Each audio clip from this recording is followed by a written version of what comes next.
Thank you for joining us for the Consultants Training Institute's Emerging Leaders Series. I am Brian Jones. Pleasure to have Randy Kessler, noted divorce attorney, joining us for this conversation. Randy, thank you for participating in our series. Thanks for having me. It's fun to be here. Yeah. So you have got to have one of the most exciting careers in America. Yeah. Divorcing people. I'm lucky in a strange way. My wife's lucky because she hears all the war stories, and Right. I come home and I realize that what I do every day is actually pretty darn fascinating when I'm not doing it. Okay. When I'm doing it, it's work, and it's, I have a brother who's a sportscaster, or was a sportscaster for 20 years, and I was with him at an NBA Finals once. I said, look, there's David Stern, there's Dr. J, and he was just focused on what he was doing. He didn't Right. enjoy it. And that's how I am when I'm practicing and I'm in court. It doesn't matter if it's, Evander Holyfield on the other side or John Jones or whoever it is. It's a case and I've got to do it. But in hindsight, when I'm sitting here talking to you, I've been darn lucky. I've had some very, very interesting cases and some interesting people and some interesting situations. So, yeah, I'm very lucky. So what made you choose to get into this profession? I think it dragged me by the arm and said, come, we need you. Okay. And I feel very lucky. And I don't mean that I'm so great that it pulled me, but my life just sort of has fallen into place. And I'm very, very lucky to have found something that I love to do. When I was 3 years old, my grandfather said, you're going to be a lawyer, and you're not going to be a shyster, you're going to be a lawyer. Okay. And so maybe that had something to do with it.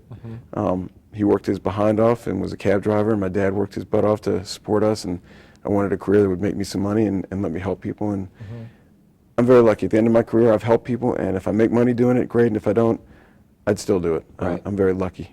Where'd you go to school?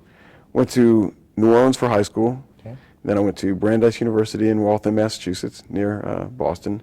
Then I came down to Atlanta. I said anywhere below the Mason-Dixon line. It was just too cold. Yeah. Right. So Emory Law School. Okay. And I've been in Atlanta ever since. Did you grow up in Massachusetts? No. I grew up in New Orleans. Okay. Grew up in New Orleans. I'm a diehard Saints fan. Okay. And we were at the Super Bowl sitting there, my brother and I, the sportscaster who loves sports, and me, and we're sitting there, got front row seats, I don't know how, at the Super Bowl, right where Tracy Porter ran back for the touchdown. My brother grabbed me and said, this is the greatest thing in the history of things. So I'm a diehard Saints fan. Okay. It's hard now. I've got a 5-year-old daughter who is growing up in Atlanta, and she loves the Falcons, and anyone who knows sports knows Falcon Saints, or Ohio State, Michigan, or Pittsburgh and Dallas. Anybody. It's just, when she says she wants the Falcons to win the Super Bowl, I just bite my tongue. So you hire practitioners, our members, valuation analysts and litigation consultants, to help you in these matters. To save me. Save you. Not just to help us. That's where the cases settle. Divorce is so wrought with emotion. And if people didn't think about it emotionally, I'd be out of business. It'd be a contract. How much money can I get? What's the judge going to do? Okay, let's just cut the deal. But I'm mad at him. I'm mad at her. So they fight with emotions. But when I can focus on the money, on the forensic accounting, on the value of the business, and get people talking about how much money is in the pot. Is there $1.2 million? Is there only $800,000? Can I live on half of that? Then they're thinking about resolution. They're thinking about their future. They're not thinking about what did she do to me? What did he do to me? So you guys are valuable more than just for valuing businesses and helping us resolve cases, but for helping bring closure to these families. How can an analyst best serve you?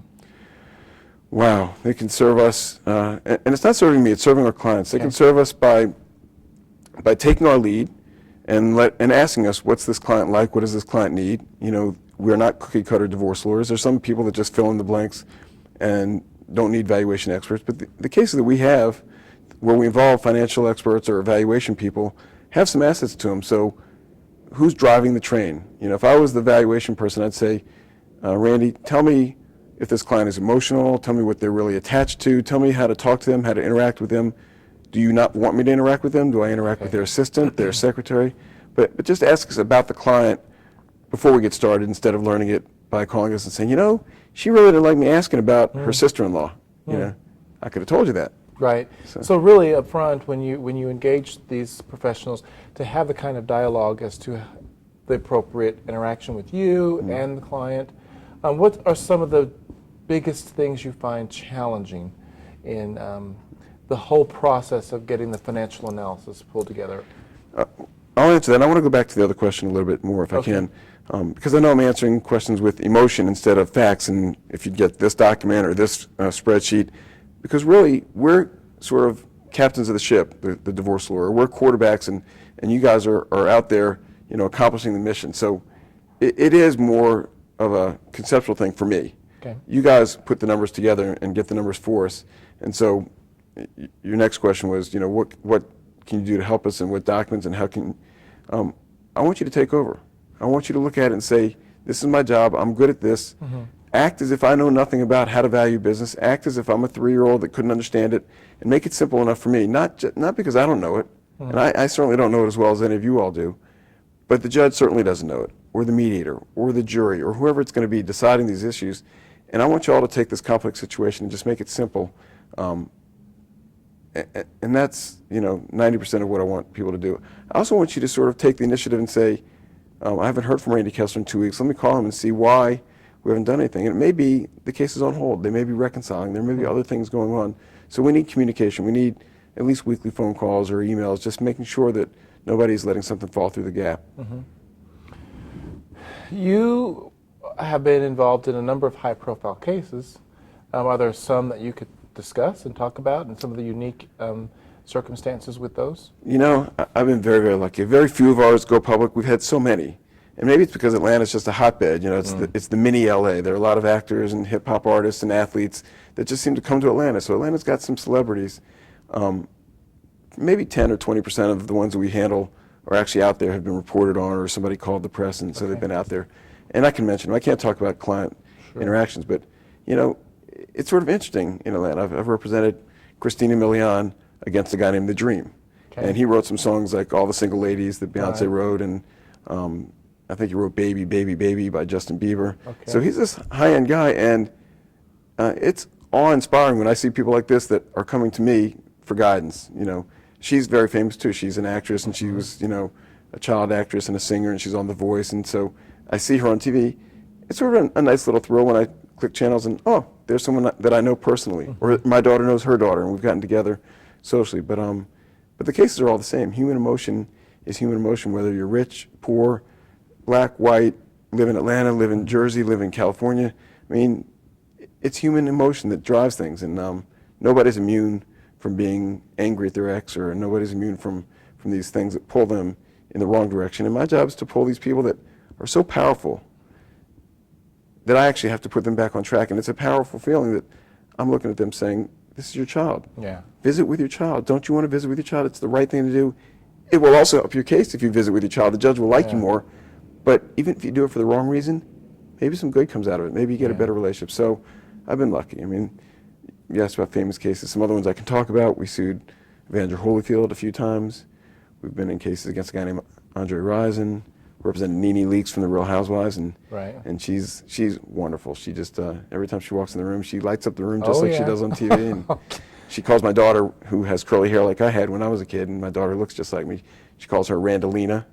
And so that's fun. My mom has met her, and my mom ran into Nene Leakes at one of the malls in Georgia, and was afraid she wouldn't recognize her, didn't want to say anything. And Nene just burst out and said, "It's Randalina's grandmother." So Randalina's, that's awesome. That's how she remembers her. So that makes the practice a little more fun when you meet people when they're going through a hard time, and then you see them outside of that hard time. You're like, I actually was there with them, and vicariously, I sort of see what their life was like, and I sort of got to live their life in a very, very small way. So it is fun, and you got to take enjoyment where you can get it in family law, because there's not a lot. Right. Well, it's difficult because of the emotion, and the people involved, just that constant tension.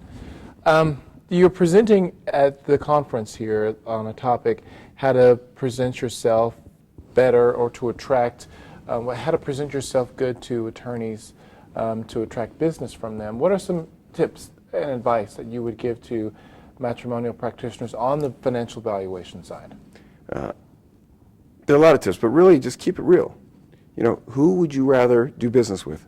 Somebody who you hear has a great resume and you've heard about but you've never met, or somebody who you know and like? You'd rather do business with someone who you know and like. Of course, they have to be qualified, but if it turns out the person you know and like also has a good resume and they're qualified, it's a no-brainer. You want to do business with people you know, people you like. You don't want to do business with someone you don't know.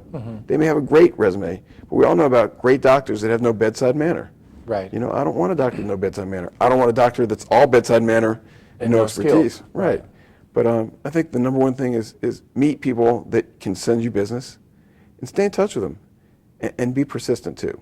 Because, you know, I meet a lot of people. I know a lot of financial advisors. I know a lot of accountants. I know a lot of psychologists. And we use all those folks for expert witness purposes. But, you know, if there's someone that I know that I met 3 years ago and I haven't heard from them, and someone that I met last week that I really like, as long as I know they're both quality, they're both certified, they both have the initials, they both come to the trainings, I'm probably going to take the person that I just met that I know instead of the person that I know was good 3 years ago, but I haven't seen in 3 years, and who knows what they're doing now. So just stay in touch, even if it's an email, even if it's a text once in a while, or stop by the office and just say I was in the neighborhood. Of course, you got to do it with the people that might send you business. You don't want to do that. Right. You can't spend your whole life going to every single lawyer in town, but they're firms. And one real secret about divorce work, 90% of all divorce lawyers are sole practitioners or 2 or 3 person shops. Find the firms that have 10, 20 or more lawyers. They're not a lot. Okay. You know, Chicago has a few 40-plus lawyer firms that only do divorce work, but they're going to need a lot of different experts. They're going to need experts that are not conflicted out on the other side, and they're going to be young associates that they're grooming that don't know who to use as an expert. And when they get their own case, if they know you, they're going to use you. That's excellent advice, actually. Well, I mean, it's just what I've experienced. You know, I'll hire people that I think are good, that I also like. I would just always rather do business with someone that I like. And don't you want to go to work with people you like instead of dreading, I've got to go to work and talk to that darn accountant, lawyer, judge, whoever it is, you know? Right. So divorce law is specific by state, but are there some overarching rules or regulations that sort of apply? Let's call it themes. Themes. There we go. They're themes or standards or, you know, there's an overall perimeter that we work within. You know, there's standards. Children are always looked at what's in their best interest when you go to custody visitation. That's uniform across the country. Child support. Every state has child support guidelines, so the judge knows where to start when he's deciding child support. Dad earns $100,000, mom earns $50,000. If mom's going to have custody, then the calculation says that dad should pay about X. And every state has some guidelines, so we know that. And if you're an accountant in a certain area, you should know what the guidelines are, not because they're going to ask you to do the calculations for them, but it's a numbers thing, and you're an accountant or you're a business valuation person. You should know the guidelines for the state that you're dealing in. That's something that's sort of helpful. There are trends. There's fun stuff coming up. I mean, gay marriage is going to be everywhere in America. All the studies say within 5 to 10 years at the most. It's already here because even if your state is not going to approve gay marriage, if there's a gay marriage in another state and the parties get divorced in another state and there's a child support obligation and they move to your state, well, if the judge doesn't enforce that order, the child suffers. If the judge does enforce that order, isn't he or she recognizing gay marriage? So it's really, it's here already. I mean, the way the trend is from Obama making his public statement to also not saying he won't defend DOMA, Defense of Marriage Act, which basically says marriage is between a man and a woman. He is now not going to defend that. Everyone sort of agrees that DOMA is probably unconstitutional and probably sooner or later will be found unconstitutional. That's a big one. And I think the biggest area, the new and exciting area for family law attorneys is ART, Assisted Reproductive Technology, which is this new field. And if you think about it, I mean, your mind is just going to start going, wow, what about that? What happens when you can artificially inseminate somebody or you can create life, you know, in a laboratory? What happens if the parents both die and the kids say, I want a sister? You know, can we put their sperm and egg together and create a brother or sister? Do they have the right to do that? Who has custody over those, you know, embryos or over those unfertilized eggs? What happens if somebody dies and has a fertilized embryo that doesn't come to life for 10 years? And the money's gone and then the child comes to life. What about in a divorce? You know, we've fertilized these embryos. Are they property? I want custody of the embryo. I want visitation with the embryo. Right. I mean, I want the right to decide whether or not we can bring this embryo to life. I mean, can you adopt an embryo? Can you bring an embryo across state lines? Can you sell an embryo? You know, there's so many issues that are evolving, and there's not a lot of good law yet because there haven't been a lot of cases, because this technology hasn't been around forever. So within the ABA, there's a special division, and the community of assisted reproductive technology lawyers have found a home within the ABA, and they also have other groups that do this, and they are so passionate about what they do, and they're so excited about what they do because they are really making law, and so that's something that's really exciting to see how that develops. Speaking of the ABA, you are or have been involved with the family law section for quite some time as a chair.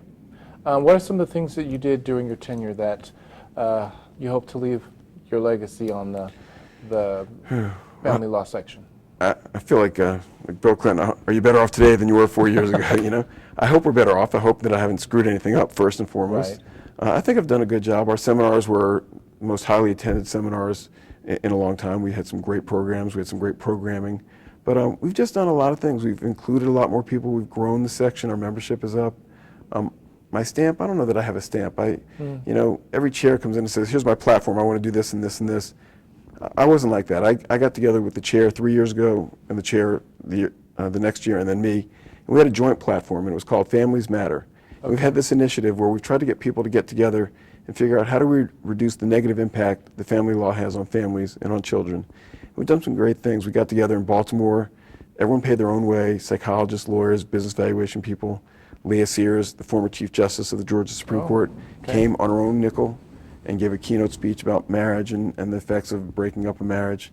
And that's something that I hope continues, that concept of how do we keep family law from hurting families, even if it's not an official policy or an official, I think every good divorce lawyer knows you can't practice law and not be concerned about how the family's going to be afterwards. You know, one of my worst memories is after a case, horrible custody case, accusing everybody of doing horrible things.